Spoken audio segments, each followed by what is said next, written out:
of California, on behalf of independent Chevron gas stations and standard stations throughout the West, invites you to Let George Do It. A minor case of murder, another adventure of George Valentine. Personal notice, danger's my stock and trade. If you're on a spot nailed there tight, you need my kind of help, George Valentine. Write full details. Dear Mr. Valentine, Esquire, one of the members of our Bearcat Social Club suddenly finds himself in a very embarrassing predicament. With more exactitude, he is in the can for murder. Now, knowing this fellow Bearcat as we do, we are convinced that he is innocent. Therefore, we are hiring you to prove same. As a starter, there is $100 in it for you. If that isn't enough, there's more where that came from. The address of our headquarters is 19.5 Duane Street, and it's signed Chuck Wilson, acting captain. George, this sounds like a letter a kid wrote. But to quote from this provocative communique, a fellow Bearcat is in the can for murder. That's not kid stuff, Brooksy. That depends on just how old this fellow Bearcat is. Oh, they get old early down there around Duane Street. Well, we haven't had a social evening in a long time, darling. Would you suggest we drop in at the club? With great exactitude, I answer. Yeah. Golly, I hate to think where they dug up that money for your fee. Stop sounding like a policewoman, Angel. All the Bearcats just got together and raided their piggy banks.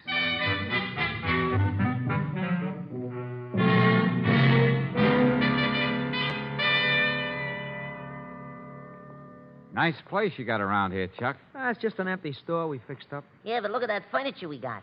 See that red plush chair? Right out of the lobby of the Piccadilly apartment. Shut up, Barney, will you? Valentine, I believe in getting right to the point. And that's the way I like to do business, too, Chuck. What's on your mind? Now, look, Dan Corey is the real captain of the Bearcats. Uh-huh. Cops got him jugged for shiving his stepfather. For what? Shiving him, lady. You know, pushing a knife in him. Oh. Yeah, but he didn't do it, Valentine, even if he said he did. Oh, he admits he did, huh? Now, just what kind of a miracle do you expect from me, fellas? Just to believe what I'm saying and find out what really happened. Well, I'm here to listen. Well, the Bearcats have our own special rules, see, and we don't go back on them. Yeah, that's right. Let me read them to you, Valentine. Yeah, okay, Barney. The guy that goes looking for trouble, unless it comes your way, is going to get their tails kicked in. Well, there's nothing wrong with that rule. Try never to cop anything unless it's from an enemy gang. The fine for violating this rule is $1. Well, there might be some question about that rate. Well, get to the one we're talking about, will you, Barney? Oh, yeah, sure. Lead pipe, baseball bats, and other harmless things is okay. But don't carry dangerous weapons. You might be tempted to use them and give the club a bad name. Oh, yeah. Nothing like trying to stay out of trouble. Violate this rule, and you get thrown right out. Yeah, now, Danny made that up himself, see? And he'd rather let you break his arm than break one of his own rules. Okay, Chuck, let's say I believe you. And Danny confessed to the police for reasons of his own. Yeah, that's right. Now, can you think of anyone in the neighborhood who'd want to kill Danny's stepfather? Just about everybody. His stepfather was nothing but a phony. Always pushing people around, even Danny's mother. Yeah, but did the babes go for him? Look, why don't you drop dead? Don't you see we got a lady present? Huh? Oh, don't let me cramp your style. What else about Corey? Well, he was in some kind of a racket with Leo Sudan, see?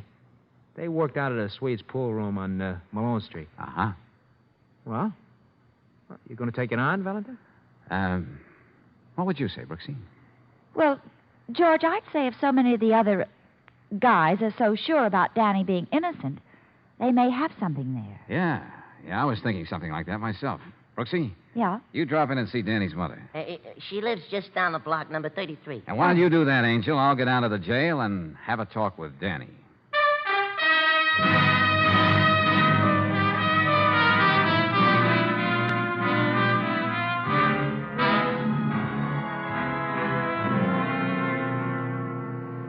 Just what did happen that night, Danny? The story's the same every time they make me tell it. I came home that night from the club. The key was in the door, so I just walked in. Yeah? Well, the man who married my mother was leaving. He had his bags all packed. I knew right then he was throwing her over. So yeah, I know. But how is it the police didn't find the knife? Well, I threw it in the river. Yeah? Why'd you go to all that trouble, Danny? And then walk up to the cop on the beat and confess? I don't know. I guess I was just half crazy. Oh, I see. So now you know. I don't think I know anything about you yet, Danny. I think you're holding out on me. All right, never mind about me. But do you think you're playing fair with Chuck, Barney, and the others? Think of those guys. Getting up all that dough and then hiring you. Well? Oh, they're nuts, all of them. And don't think I'm sorry for what I did. Corey had it coming to him. You don't treat any woman the way he treated my mother. I ought to know. After the swell way my real father always acted. Before he... All right, Danny. All right, take it easy. You're just wasting your time, Mr. Valentine. Forget it. Danny. I can be just as tough as you. I'll be seeing you, kid.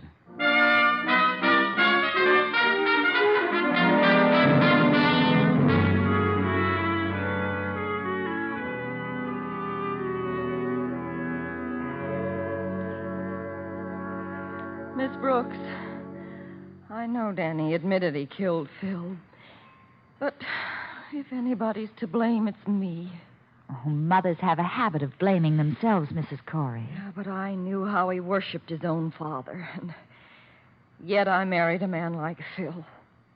A man who lived his days in a pool parlor. He wasn't the father I should have picked for my boy. But you had the right to make your own choice. Oh, Danny and his stepfather fought right from the beginning. There was no peace in the house. That's when Danny became an altogether different boy. Started that gang of his. Oh, I suppose I should have known something like this was going to happen. Why do you say that, Mrs. Corey? A few weeks after we were married, Phil was coming upstairs from that pool parlor. Danny was waiting for him.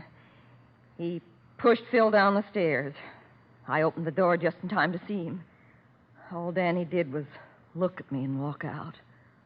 Well, that's just going to make it look all the worse for Danny when he comes up for trial. Oh, I know. Everybody thinks he did it, but I can't believe it. Oh, I didn't know you had company, Mrs. Corey. Sorry. Oh, that's all right, Mrs. Ravel. Come in. This is Miss Brooks, a good friend. How do you do? Hello. Oh, I do hope you've been able to talk some sense into Mrs. Corey. She can't just sit around moping all day. Well, you've been very kind. Kind, my foot. I know what it means to feel you're all alone in the world. You forget I spent half my life in hallrooms in the strange towns when I was in the chorus line. I think I'd better be running along. And you don't have to worry about Mrs. Corey, not a bit, dearie. Like I told her, as long as I own this rooming house, there'll always be a place for her here, and I own it outright. Best kind of security for someone in show business. Like my late husband used to say... Everybody tries to be so kind. Oh, now. All you need is a good sleep, and I'm going to see that you get it. That's good advice, Mrs. Corey. You want to look your best when you see your son. See him? Well, Dan won't talk to me. He won't let me visit him in jail. Well, sometimes things change awfully fast, Mrs. Corey. So suppose we just wait and see.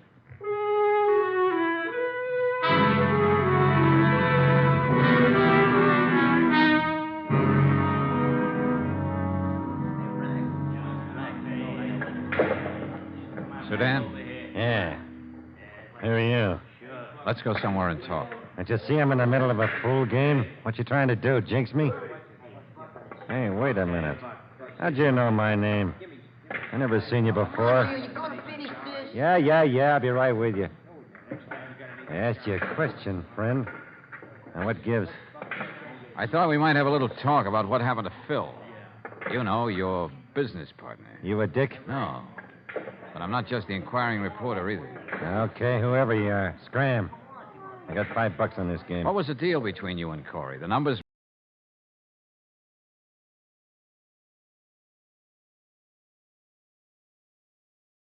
knifed him? Me?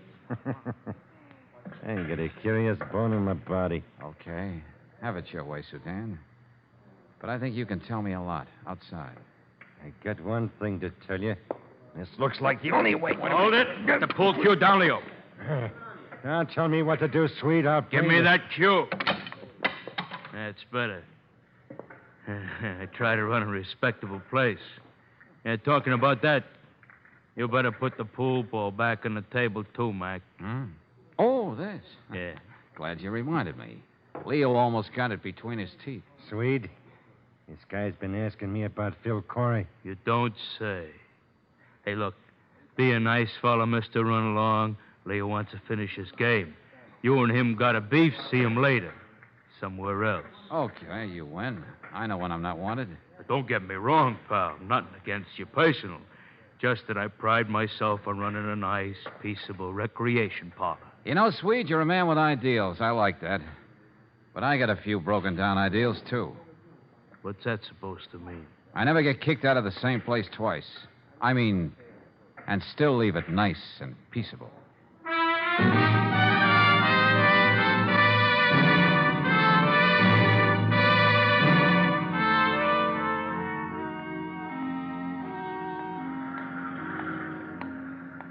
Hi, Valentine. Huh? Oh, Barney. Yeah. Where'd you come from? Oh, I was in that alley there all the time. Oh? Yeah, I was waiting for you to come out of the Swede's place. Now, what do you call this? Bearcat protection? Oh, no. I just thought you liked some company, that's all. Hey, what are you carrying there, anyway? It's a camera. Yeah, you ought to see some of the pictures I took with it. Hey, that's a pretty expensive deal. Where'd you get it? Oh, don't worry, Valentine. It's mine, all right. Yeah, I can imagine. Now, what's the real gag, Barney? Huh?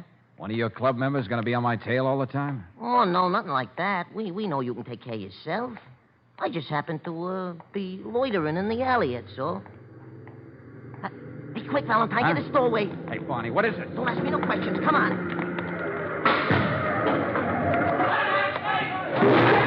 Hey, what the devil is this, Barney? Oh, you mean all that noise? Yeah, you're dragging me in this doorway. Boy, look at that car turn around. It's getting the works. I wish I could take a picture of it. Hey, what works, Barney? What's going on? Give. Well, Chuck figured you might be followed when you left the Swede, see? So the Bearcats were ready on the roofs up and down the street. They must have seen that car was trailing you. How do you like that? But all that stuff out there on the street. Oh, the street cleaning department will clean that all up in the morning. Nothing but ash cans, bricks, cans of garbage, things like that. I suppose I should say thanks. We wasn't going to let anybody wake you over. And you notice we didn't use no guns or knives. Oh, yeah. Perfect little gentleman. Yeah, that's right. But what did you find out about Danny, huh? Nothing much, kid. Except now there are at least two characters who do anything to keep me from finding out what really happened to Phil Corey.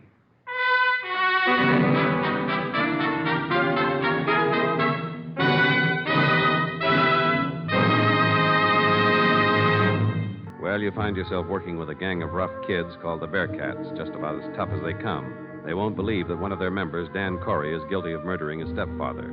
You play along because you don't believe young Danny did it either, and that's why, like George Valentine, you find yourself with Brooksy in the one-room headquarters of the Bearcats right now, addressing the membership. All right, now, all you guys, clam up. Come on, stop yapping, will you? I mean, the meeting will come to order. All right. We got some official business to discuss. Okay, Mr. Valentine, the floor is yours. Oh, yeah. Thanks a lot, Chuck. Well, fellas, before I get started, what do you say about unloading some of those harmless weapons your Constitution allows you to carry? Okay, I'm waiting, fellas.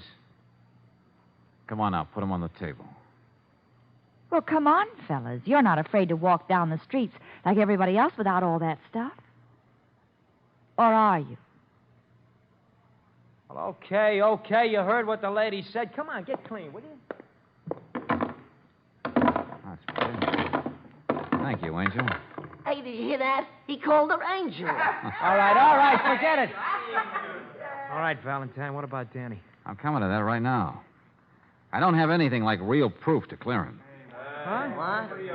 Hey, look, we're paying you $100. You're supposed to have all the answers. Yeah, that's right, like you said in that ad you had in the paper. Please, boys, let Mr. Valentine finish. You see, fellas, it isn't as easy as you think. Before I can help Danny, you've got to have absolute proof of his innocence. Well, after you left the Swedes and talked to Sudan, somebody tried to get you. That ought to be enough for you to work on. It'd be a lot easier if I was sure we were telling each other all we know about this thing. The truth is, unless I'm sure of that, I'm pretty much up a blind alley. Now, somebody here knows what I mean. You win, Valentine. Here. No. George got the shit. That's an ugly-looking knife. You see, Danny's old man brought it back with him when he come home in the Pacific. He got it off a Jap. Now, where did you get it, Chuck? I may as well tell you the whole thing. See, I was standing on the corner that night, right next to the candy store, and Danny went upstairs for something, and the next thing I know, he was giving this to me. He said, make sure you ditch it, Chuck. Then he goes right over and gives himself up to a cop. Well, weren't you afraid that if this knife were found with Danny's fingerprints on it, it'd make the case really open and shut? Yeah, I thought of that, Angel. I mean, Miss Brooks. Then why were you so careful to preserve the fingerprints, Chuck? I see you got it all wrapped up in a handkerchief. Look, I got more than half a brain, Valentine. If they convicted Danny and he didn't have a chance, I was going to come up with this. Maybe there'd be some other fingerprints on it besides his. Uh-huh. Smart thinking, Chuck. Hey, Brooksy, take this knife down to Lieutenant Riley and ask him to check the prints. Oh, George, you know he's bound to ask questions. Tell him I'll talk to him later. Right now, I got to get to work. But first, Barney. Yeah? All these harmless weapons. Get rid of them, will you? Throw them in the river. Throw him in the river? What's the idea? Now, look, it's up to you, guys. Either get rid of this stuff or I forget I ever heard of Danny. Wait a minute. He's right. Come on, he's right. Good, that's the idea. Now, with what you told me about the knife, Chuck, maybe I can really start getting places.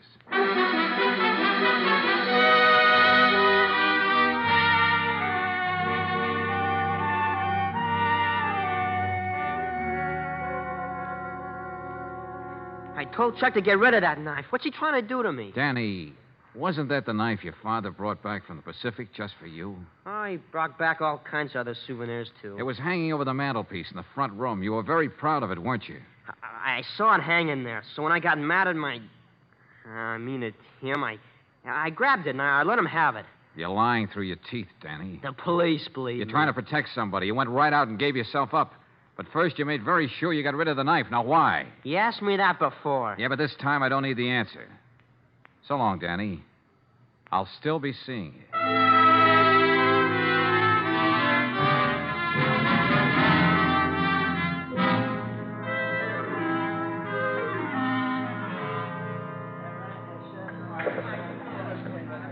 Swede, you and Sudan had me followed last night because you were afraid I might find out you were making book on the races in back of this joint. What are you talking about? I told you, Valentine, I run a peaceable pool parlor. Or on the other hand, I don't think you would have gone to all that trouble just for that. Maybe it was because the police didn't find just a railroad ticket, the key to his place, and things like that on Corey. They also found quite a wad of dough. The police never overlook anything, do they? Was he trying to get out of town with your cash, boys? Listen, Valentine, I never like to Oh, get one more tough, thing. but... Now, stop shoving me with that oversized bay window of yours. Speak your piece and get out. Okay. I found the murder weapon, the knife. Now, that ought to tell us who the murderer is. You don't say. Excuse me. I gotta get back to my pool game. You, my friend, you're getting out of here. Go on, you heard me. Go on out. Not before I give way to an impulse I've had since I first saw that big beer belly of yours.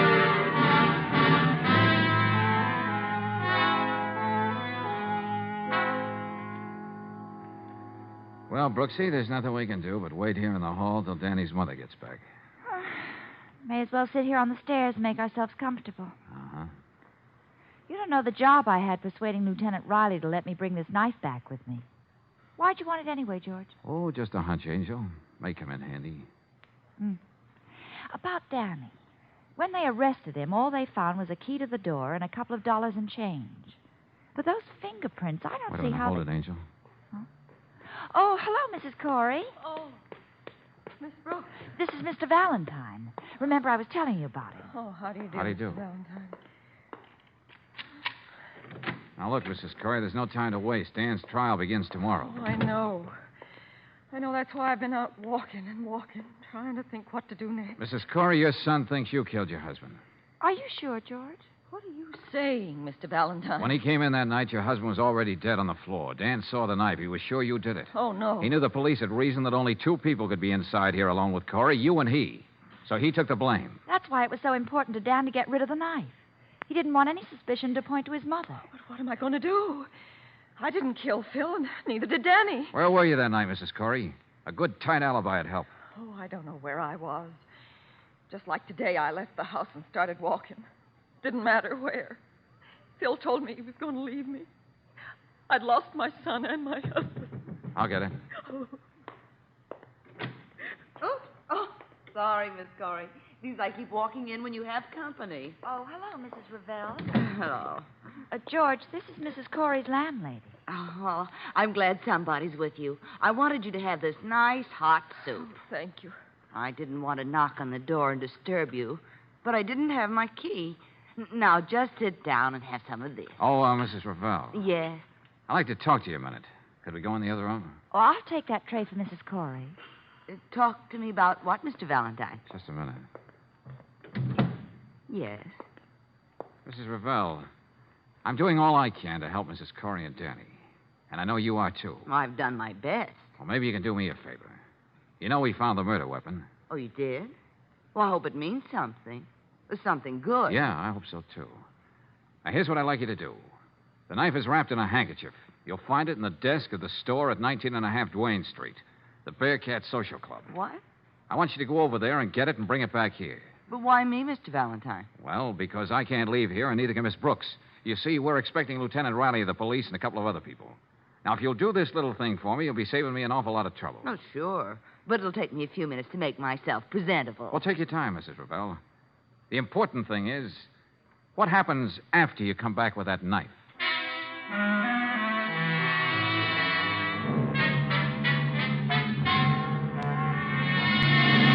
Brooksy, you know what to do. Now get on it. I got to use that hall phone here. I suppose it would be impolite if I asked what was going on. No time, Angel. I have to call Lieutenant Riley. Ask him to have a squad car pick up Sudan and the Swede and bring them over here. Oh, that's all very enlightening. Now get going. Mrs. Ravel is not going to take forever to make herself presentable. Now, if I can only get Barney on the phone.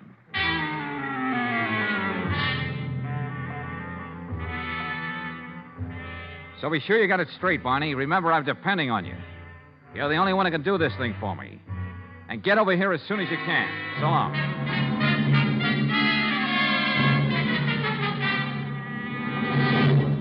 All right, Swede, Sudan, you may as well sit down.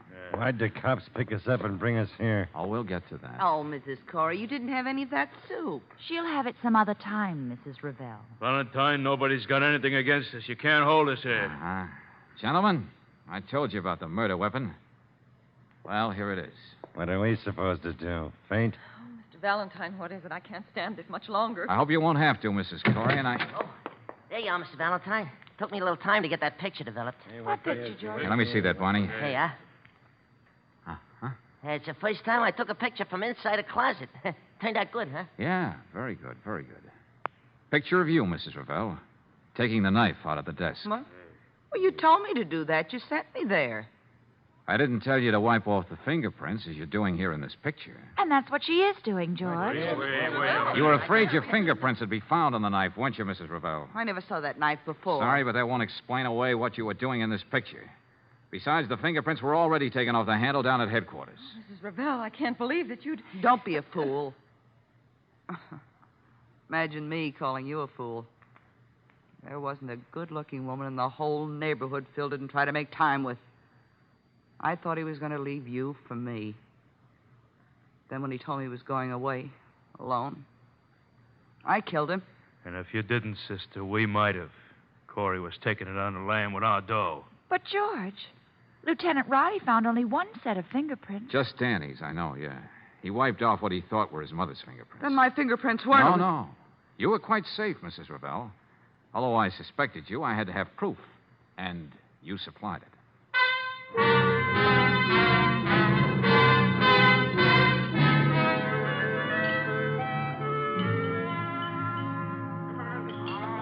What are we waiting for? All right, now, all you mugs, clam up, will you? Hey, stop yapping. I mean, the banquet will now come to order. Hey, listen, before we get started, Chuck, I got something to say to Mr. Valentine, and I want the rest of you guys to listen, too, will you? Okay.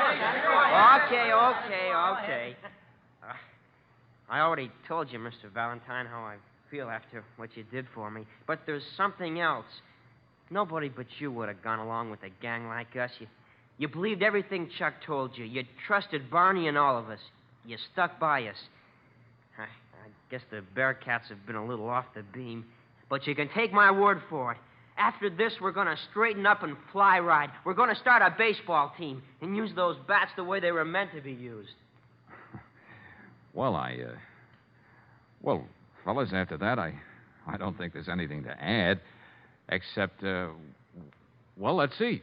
Sure. And don't worry about the food, Mr. Valentine. We paid for it with our own money. Sure. Oh, yeah, Mr. Valentine, How did you suspect that Mrs. Ravel anyway? Well, it was all a matter of keys, Barney. Whoever killed Corey had to be inside the apartment. Yeah? When Danny came upstairs that night, he found a key in the door. The police took it as evidence. Mrs. Corey had her key. Oh. Bill Corey's key was found on him, and you, Danny, they found your key on you when you were arrested. Now, the only person who didn't have a key, had to knock to get in, was, of all people, the landlady. The landlady. How do you like it? Order. Come on, everybody. Wait a minute. I got a motion, hey. What this club needs is an honorary captain.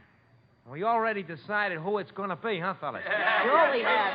Oh, no. Now, wait a minute, fellas. You don't have to do that. After all, Sorry, Mr. Valentine. We was really thinking about Angel. I mean, Miss Brooks. You don't mind, okay?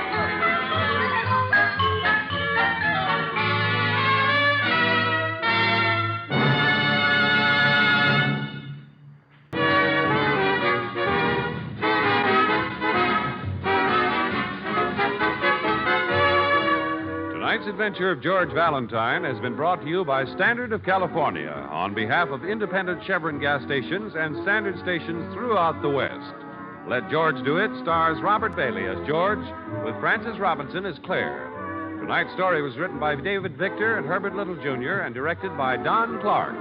Also heard in the cast were Irene Tedrow as Mrs. Corey, Gloria Blondell as Mrs. Ravel, Tommy Cook as Danny, Tony Barrett as Chuck, Sidney Miller as Barney, Herb Litton as Sudan, and Jack Crucian as Swede. The music is composed and conducted by Eddie Dunstetter. Your announcer, John Heaston. Listen again next week, same time, same station, to Let George Do It.